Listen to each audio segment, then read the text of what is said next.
sense. I think a lot of the ML, hot ML projects and stuff, we've seen Lyft open source Flight, Uber has a open source Horovod. Like, so much of what we draw inspiration from has been, major companies open sourcing. And to some degree, they may have the resources, they may have the clout to draw attention to their project and set standards. What kind of resources do you think a startup has to focus on offering to an OSS project versus like a big company? And how do you kind of shape that component of the strategy? Yeah, that's a great question. I think many of the startups with whom we work, open source either will or will not be kind of a more fundamental part of their go-to-market strategy. And so it's less frequent where they're like just open sourcing a widget or component, and more often that it is either an open core model or they're open sourcing kind of a more significant part of their platform. So there's kind of a difference with regards to what they open source.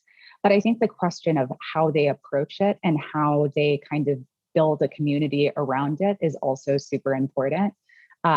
To be honest, I think like there's more of an onus on startups to solve really urgent and widespread problems than there is for some of these larger companies.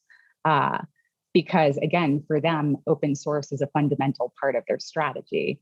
And so, while a bigger company can open source something, and if it doesn't get adoption, like that's fine.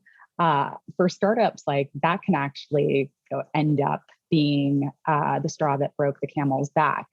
So, they need to solve an urgent problem. They need to dedicate resources to it to ensure that they continue to engage with the community. And perhaps this should be obvious across both, but like people can see the code. So the code quality better be good. I think what we often find in how I advise my startups is like, if you think that you may open source something in the future, make sure that you are paying careful attention to both how you architect your code base, like you probably need to adopt microservices, but also like how you're writing the code, right as if this is going to be exposed to the entire world.